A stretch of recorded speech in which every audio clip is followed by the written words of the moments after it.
Floripa em Foco especial sobre o 5º Fórum contra a privatização da Eletrobras, que acontece agora no início de outubro. E para dar maiores detalhes, conosco no estúdio, o Tiago Vergara, diretor do Sinergia. Bem-vindo, Tiago.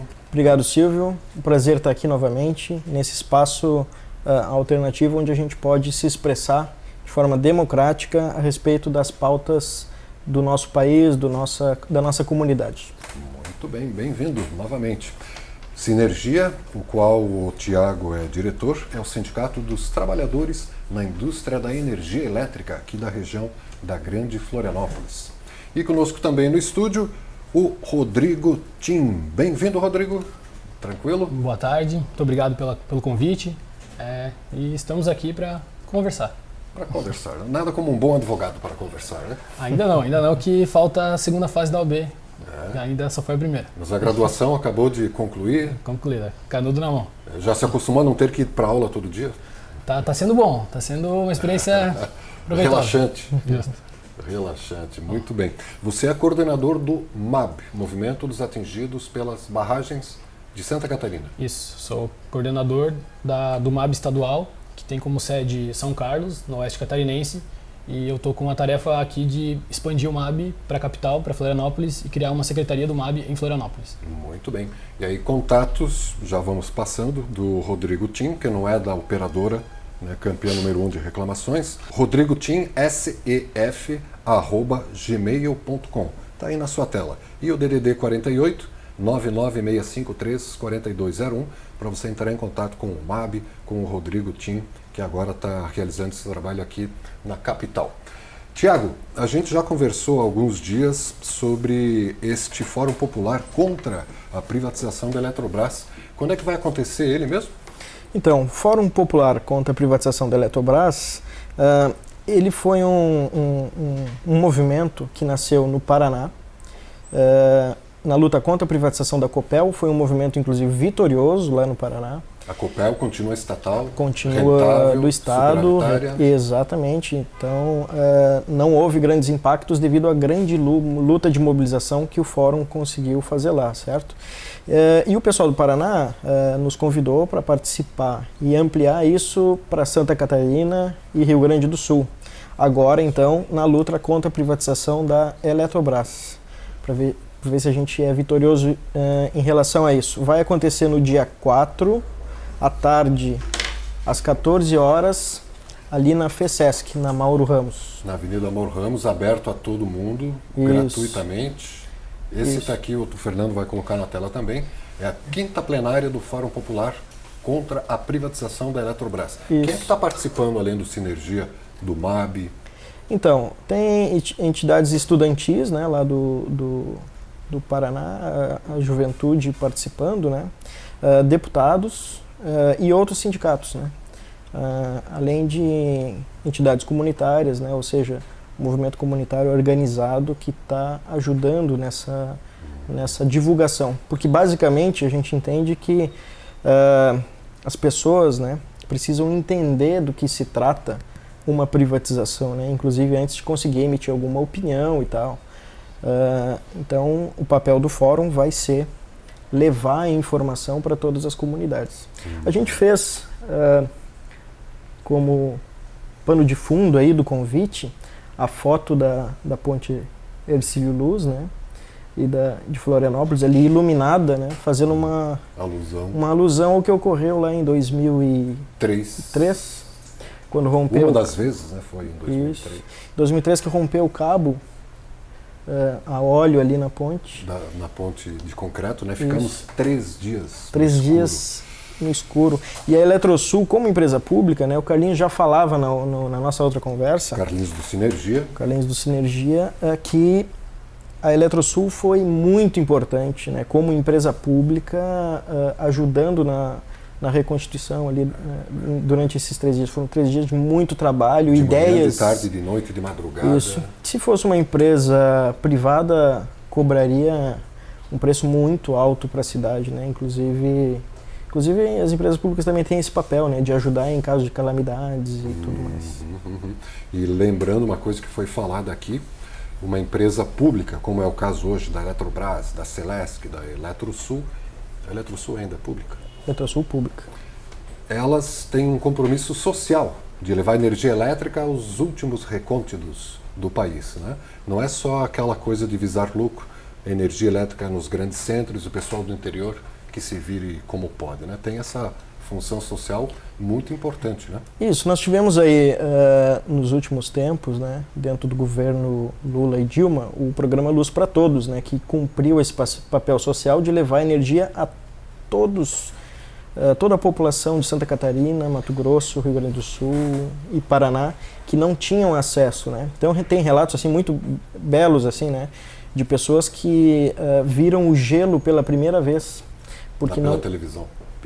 Isso, só viam pela televisão, mas puderam ter a chance de fazer o gelo dentro da sua geladeira em casa. Eu vi neve. Então você imagina pessoas admiradas com aquilo e quanto emocionante é uma cena desse tipo, né?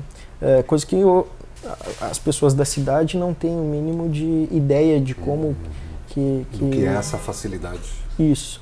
Então a Eletrosul, como uma empresa pública, através da universalização que está sendo atacada pelo governo dentro desse projeto de medida provisória que quer editar,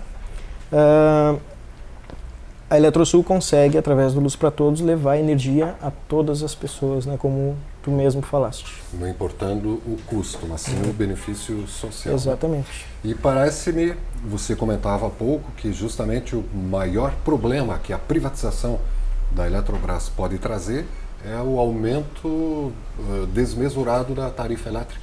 Isso pode vir a acontecer, Thiago?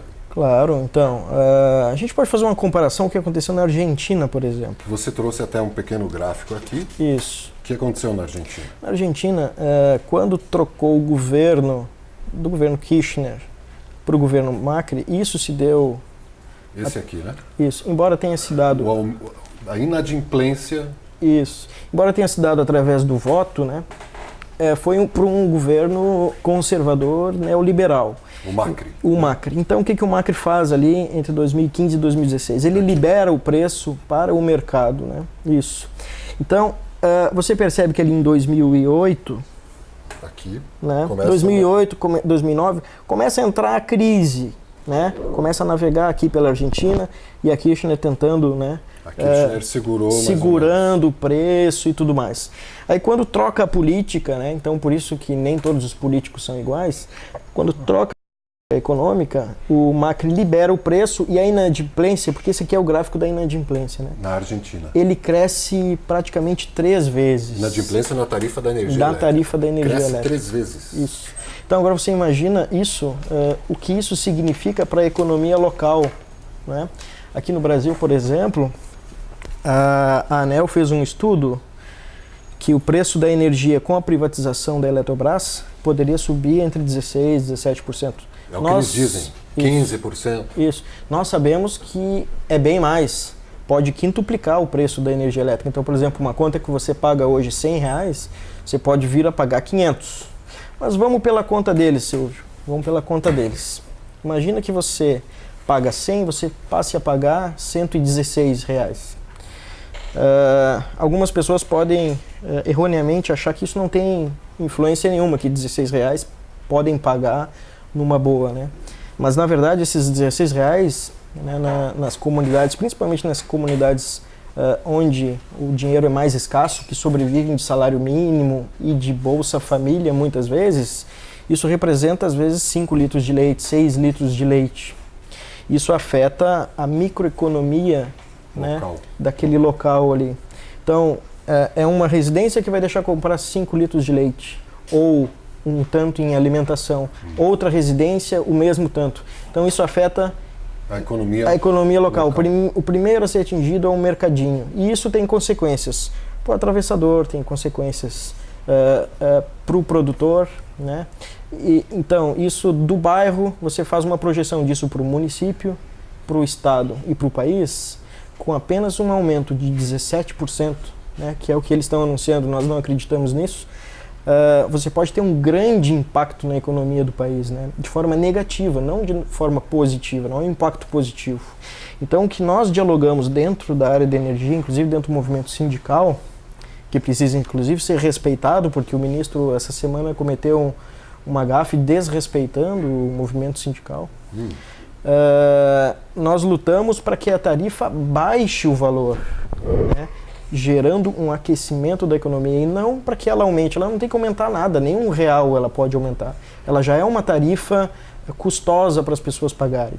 Então a nossa luta é para que ela não aumente. E a privatização, ela tem como consequência imediata o aumento da tarifa, a exemplo do que aconteceu inclusive com a telefonia. Hoje as pessoas falam que todos têm telefone, sim, todos têm telefone, mas pagam uma fortuna de telefone. Né? Mais caros do planeta, inclusive. Mais caros do planeta, celular. Inclusive serem privatizados. Né? E a gente lembra também de quando o Fernando Henrique Cardoso foi presidente da República, o quanto subiu a energia elétrica com aquela história das privatizações. Né? Mas enfim, estamos aqui no estúdio com o Tiago Vergara, diretor do Sinergia, falando sobre a 5ª plenária do Fórum Popular contra a privatização da Eletrobras, que acontece, você acabou não falando quando, é no dia 4? No dia 4, às 14 outubro, horas, na FESESC. Na Avenida Mauro Ramos, Isso. 1624, bem aqui no centro de Florianópolis. Queremos convidar, inclusive, todas as entidades comunitárias, todos os movimentos populares que estejam presentes nessa plenária, para que a gente possa fazer um diálogo, inclusive, mais aprofundado sobre a interferência da privatização, se for vitoriosa por parte do governo, porque nós entendemos que não vai ser vitoriosa, mas nós precisamos fazer esse debate com as comunidades para que as pessoas tenham ideia do que isso significa nas suas vidas. Né? Muito bem. E Rodrigo, você que é do movimento dos atingidos por barragens, o MAB participa de um movimento que é a Plataforma Operária e Camponesa de Energia. Para o telespectador que ainda não ouviu falar da Plataforma Operária e Camponesa, o que faz essa plataforma? Então, a Plataforma Operária e Camponesa da Energia, ela foi fundada em 2009, quando os eletricitários e também o movimento de atingidos por barragem decidiu unificar a pauta e construir uma frente unitária de combate aos ataques ao setor elétrico, visando exatamente a realização de um projeto energético popular, tanto para os atingidos, que têm lá suas terras alagadas nas barrancas de rio, como para os trabalhadores eletricitários, que são também podem ser vítimas desses processos de privatização, quanto a população toda, que necessita despender, como o Tiago comentou, de uma proporção alta do salário para a realização da energia diária, que é nada mais que a subsistência, uma necessidade básica para uma qualidade de vida. Então, a plataforma se juntou também com outras entidades da educação, os petroleiros, também os outros movimentos da Via Campesina, que é o MMC, Movimento de Mulheres Camponesas, o MPA, Movimento de Pequenos Agricultores, o MST, Movimento Sem Terra, para exatamente construir essa frente e difundir o ideário de que a gente tem por direito a energia como um fator dominante, um fator determinante para uma qualidade de vida que seja despendida para todos. É indispensável, né? Indispensável. E eu lembro que tinha um slogan que a fatura é um roubo, é um assalto, como é que era? O preço da luz é um roubo. O preço da luz é um roubo. É um roubo o preço da luz? Completamente. Se a gente for estudar... Já é um roubo e pode ficar mais roubado. Pode ficar ainda mais. Por isso que nós dialogamos que nós queremos baixar esse preço e não aumentar com a privatização. E se a gente for visualizar a realidade dos atingidos, o roubo ainda é maior, porque o modo operante de construção das barragens com que tem sido feito nos últimos anos no país... Do alagamento, da construção do lago, né? O não pagamento das indenizações, a inexistência de formas de mitigação dos impactos socioambientais que esses empreendimentos hidrelétricos historicamente vêm operando no país, já vem causando um impacto socioambiental de proporções enormes. E ainda mais entendendo para quem essa energia é distribuída. Ou seja, para dar um exemplo prático, a Samarco, que é a empresa que foi responsável pelo maior crime socioambiental do planeta... Aquele da barragem de Mariana? Há um ano e meio atrás. Explodiu. 1 ano e meio já isso? 1 ano e meio, em novembro de 2015. Parece que foi ontem. Ela tem direito, por ser uma empresa que necessita de muita energia, um grande consumidor de energia, ela tem direito de comprar essa energia ao valor mais baixo do que o consumidor paga diariamente. Então, se ela não utiliza essa energia, ela pode vender, e ela vende essa energia com um valor 20 vezes maior do que ela compra. Então já é um lucro ela comprar energia e depois vender. Então o preço da luz é exatamente um roubo. Se uma empresa pode ter acesso a um pagamento 20 vezes menor, uma empresa com trágicos históricos de crimes socioambientais, se ela tem direito a pagar esse valor baixo da energia, por que a população não pode? Por que todos nós? Por que a classe trabalhadora não pode pagar? Então, essa é a luta do MAB. Também para fazer com que a energia chegue acessível para as pessoas. E mesmo assim, gerar energia no Brasil com hidrelétricas é a forma mais barata de produzir energia? Procede isso? Você tem a MP 579, né, que desonerou a energia nas empresas públicas, inclusive. Por exemplo, você tem o custo da energia a R$11 em algumas usinas, chegando a 40, 50 em outras. Custo de produção? Custo de produção. De venda. Sendo que no Mercado Livre está a R$250 por megawatt-hora. Então, que você imagina. O Rodrigo estava dizendo que exatamente, compra a 11 e vende a 250. Vende a 250. E uma questão que é difundida é que a energia no Brasil é barata. E a gente não faz a pergunta talvez mais importante, mas a que custos? Então, é barato construir hidrelétricas? A gente pode ser o mecanismo mais eficiente do ponto de vista da relação financeira, mas não incluir os custos ambientais e sociais que você comentava, que eu comentei, então a gente não tem respondido que hidrelétrica é barato, porque para a pessoa, para o agricultor, para a agricultora, para a comunidade ribeirinha que precisa se deslocar, que precisa se desfazer do seu modo de vida, ser indenizado, devidamente indenizado, porque a própria indenização justa ela não ampara ou ela não torna igual o modo de vida com que ela tinha antes numa comunidade que ela se instalou e que seus antepassados se instalaram. Então, o MAB luta por essa indenização. Quando a barragem é uma realidade, ele faz essa luta por essa indenização, mas a gente já entende, e aqui no estado isso é muito visível, em que se transformaram o Rio Uruguai numa escada, não pagando as devidas indenizações, que a energia não é barata exatamente porque ela tem esses custos ambientais que não são incluídos nesse debate meramente financeiro. Então, mesmo com a indenização paga, o que eu queria dizer é que tem um custo, tem uma modificação de ambiente, tem uma modificação de comunidades humanas.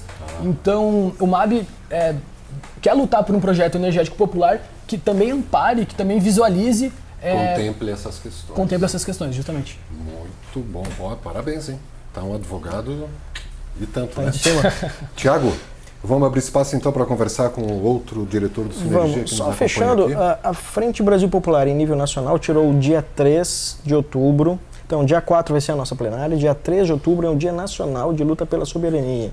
Então, a luta não só soberania energética, mas Petrobras, Eletrobras, BNDES, Casa da Moeda, agora está entrando Correios na questão das privatizações. Então vai ser feita uma mobilização na Eletrosul a partir das 9 horas, no dia 3. Eletrosul aqui no bairro Pantanal, isso, próximo à Universidade pela Federal. Frente Brasil Popular. Que horas? A partir das 9 horas da manhã vamos estar mobilizando e defendendo todo o patrimônio público.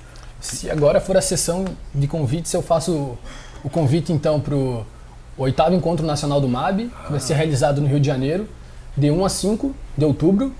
E agora, semana que vem? Semana que vem. A gente vai tá enviando aqui uma delegação de Florianópolis, que o ônibus ainda não está fechado, então todo mundo que estiver assistindo que tem interesse de ir. Só procurar você? Pode me procurar, pode procurar a página do MAB Santa Catarina também, no Facebook. E a gente faz o convite então a todas as pessoas que são interessadas pela luta do MAB, que são interessadas na luta por um projeto energético popular, que vão ao Rio de Janeiro para estar nos auxiliando, onde a gente tem a proposta de fazer um encontro com 5.000 atingidos de todo o país, e vai ser realizado atos de rua em defesa das empresas públicas que estão ameaçadas de privatização, que é a Eletrobras, que é o tema do fórum, também a Petrobras, que tem o aniversário inclusive dela no dia 3 de outubro, e também a gente vai fazer um ato no BNDES, que não sofre privatização, mas que Está pagando, está financiando a privatização. justamente está envolvido com o processo de privatização em outros âmbitos. Tá, maravilha. Mas você permanece conosco, vai poder referendar ainda esse convite. Obrigado, Silvio, mais uma vez a TV Imagina. Floripa pela oportunidade, e estamos sempre dispostos e abertos para debater esses temas importantes para nossas comunidades. Tiago Vergara, diretor do Sinergia, visite o www.sinergia.org.br, que a gente já volta aqui na sequência desse Floripa em Foco especial.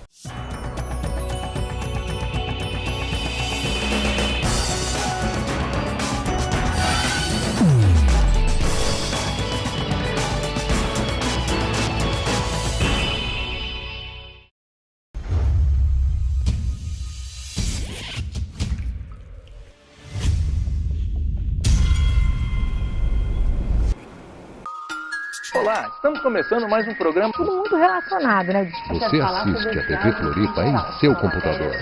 Basta digitar www.tvfloripa.org.br. Voltamos com o Floripa em Foco especial falando sobre a quinta plenária do Fórum Popular contra a privatização da Eletrobras. E conosco agora no estúdio, o também diretor do Sinergia, o Sindicato dos Trabalhadores na Indústria da Eletricidade, o Eduardo Klazenbach.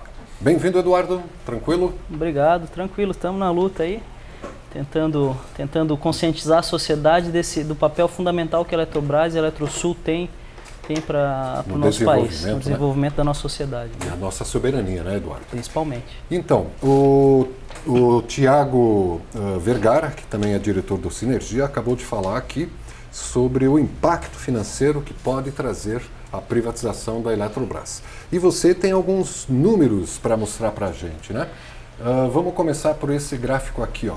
Investimentos da Eletrosul. O que diz esse gráfico aqui, Eduardo? Bom, então, uma das grandes mentiras que são veiculadas pela mídia e pelo governo, né, que seriam um dos motivos para a privatização da Eletrobras, seria de que a Eletrobras e as suas empresas não teriam capacidade de investimento, né? Mas isso quando a gente pega os resultados e os relatórios da empresa, a gente mostra que isso é uma grande mentira, né? Porque especificamente em relação à Eletrosul, nos últimos 12 anos, ela investiu 11 bilhões de reais. 11 bilhões. 11 bilhões apenas de 2004 a 2016, 11 bilhões. Isso apenas ela, né? Na verdade, esses 11 bilhões são referentes à parcela da Eletrosul nos investimentos totais. No setor elétrico. No setor elétrico.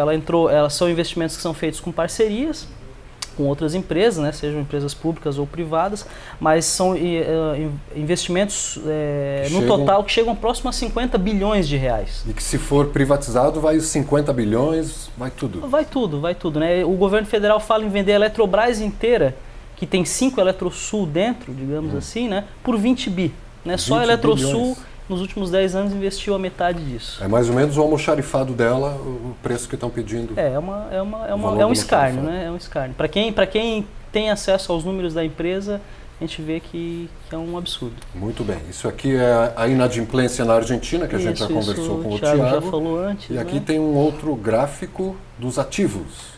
Isso, aqui, essa é a questão dos ativos da Eletrobras, das receitas, na verdade, né?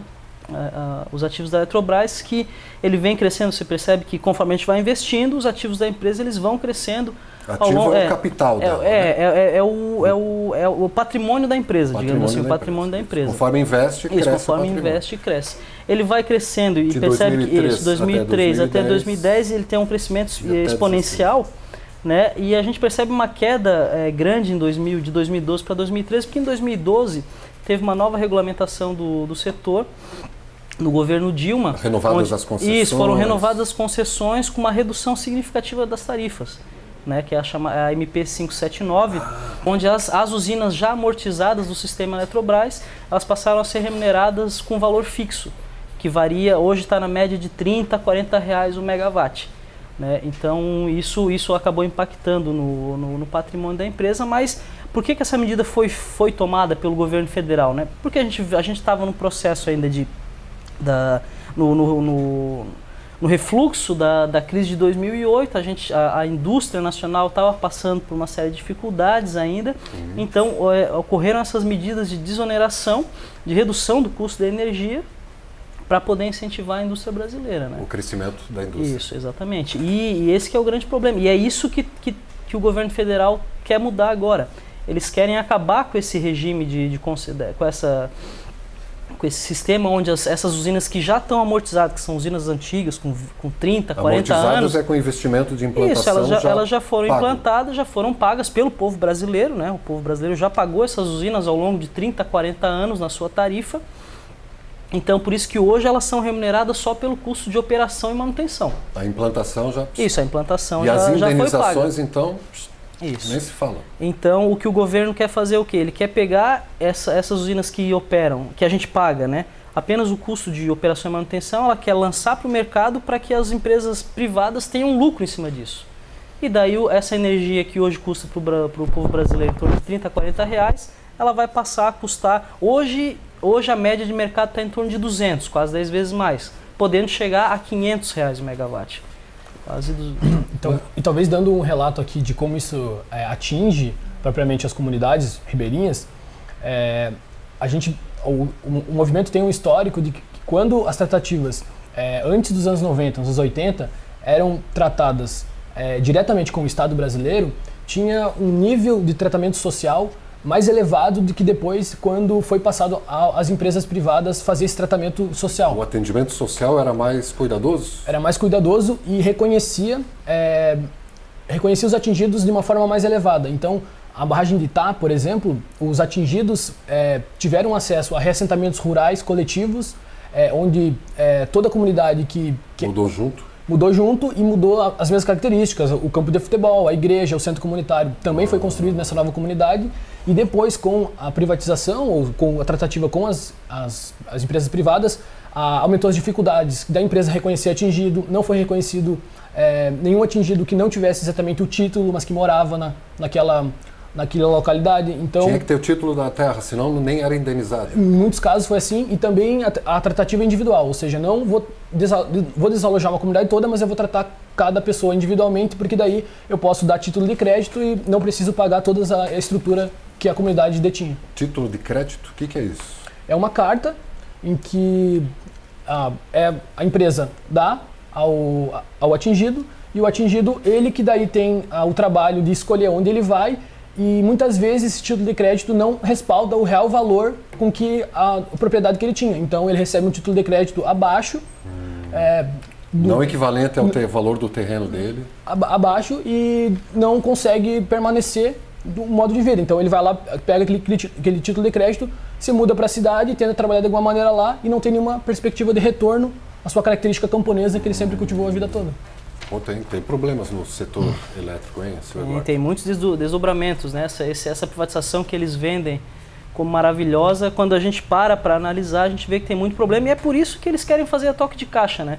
Porque quando a gente para discutir os números, para discutir as argumentações que eles usam, que a gente desmonta uma por uma, e a gente vê a quantidade de problemas que a gente já tem no sistema hoje, por conta das privatizações já realizadas, e os problemas ainda maiores que a gente vai ter por conta da privatização total do sistema. Então é por isso que eles têm pressa, que é justamente para essa discussão na sociedade não acontecer. Tem que desmentir algumas vezes o que eles dizem, e tem coisas que eles nem falam. Exatamente. O que é esse gráfico aqui, Eduardo? Então, esse gráfico aqui é um gráfico muito bonito. Fernando, põe ele na tela. É um gráfico do Brasil inteiro, onde a gente tem linhas. Essas linhas, elas representam um sistema de telecomunicações, uma rede de fibras óticas. Circulam vários anéis. Exato. Que interligam norte e sul. É uma rede de fibras óticas que passa por 18 estados do Brasil, em todas as regiões. São 16 mil quilômetros de fibras óticas. E onde é que elas andam, essas fibras óticas? Elas vão pelos cabos para-raio das linhas de transmissão. Então, na figura onde a gente tem os pontos, no meio do cabo, no cabo condutor, você tem uma fibra ótica. Eu não então, sabia disso. nesse desenho onde tem aquelas bolinhas ali, cada bolinha daquela é uma subestação da Eletrobras.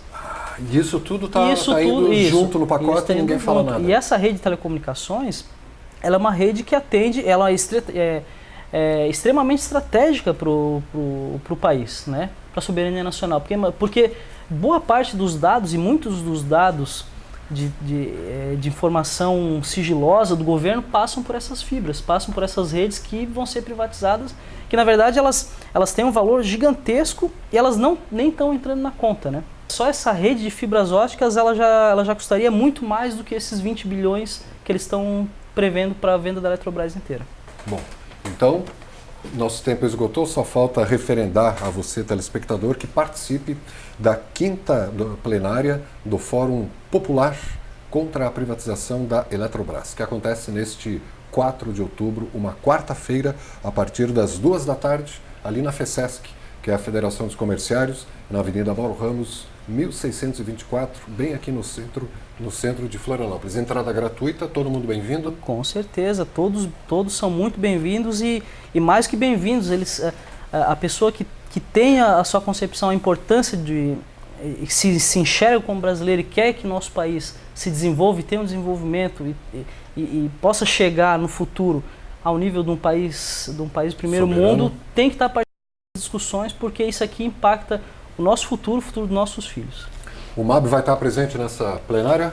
A gente vai tentar enviar algum representante, mas nós temos nosso encontro nacional, que acontece a cada 3 anos, que vai coincidir a data, mas com certeza na 6ª, na 7ª plenária estaremos presentes.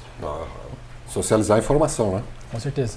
Quem quiser falar contigo, Rodrigo, posso passar o celular novamente? Pode? É da operadora TIM, por acaso? Coincidentemente é. Mas não tem nada a ver, uma mera coincidência linguística, né? Rodrigo TIM, com 2 M's, SEF, @gmail.com. E o celular DDD 48, aqui da região da Grande Florianópolis, 99653-4201. E o Eduardo Klassen é no www.sinergia.org.br. Isso, quem quiser também conhecer nos seguir no Facebook, Facebook/Sinergia F-Polis. Sinergia F-Polis, no Facebook. E o Fórum Popular contra a Privatização também tem página no Facebook, né? Como é que é a página lá, Thiago? Fórum Popular contra a Privatização da Eletrobras no Facebook. E o fórum acontece, repetindo, no dia 4, quarta-feira, agora dia 4 de outubro, a partir das 2 da tarde na FESESC. Na quarta de manhã tem na Assembleia Legislativa uma audiência pública para tratar da questão da soberania. E também, um dia antes, no dia 3, é o Dia Nacional de Lutas, né, em defesa da Petrobras, da Eletrobras, das águas, e acontece em todo o país e aqui em Floripa também, na Alesc, a partir das 9 horas da terça-feira. Tem uma programação cheia ainda para quem quer ser cidadão e se engajar na luta. Só resta dar parabéns aos meninos, né, por dedicar a vida a questões tão nobres, e até uma próxima oportunidade, né? Obrigado, a gente agradece o espaço e a oportunidade, e porque a gente reconhece a TV Floripa como, se não o único, provavelmente um dos únicos espaços que a gente tem para poder fazer esse debate franco, que é o debate que deveria acontecer na sociedade inteira, para a sociedade se apropriar dos reais problemas daquilo que afeta ela, né? Nossa, obrigado, Eduardo, né? Reitero o agradecimento pelo chamado aqui para a entrevista, e então deixamos aqui uma primeira entrevista que tenham outras muitas que o MAB venha falar com a comunidade de Florianópolis. Certo, vamos falar com o advogado, né, do MAB. Ainda não. O recém-formado, mas daqui a pouco a carteirinha da OAB vem também. Tomara. Estão precisando de pessoas decentes aí para defender, enfim, né, isso a gente estica no próximo Floripa em Foco. E esse, com o Eduardo Klassen e o Rodrigo Tim, você pode rever, telespectador, daqui a pouco a partir das 22 horas aqui mesmo na TV Floripa, a TV que você vê, ouve e sente a diferença.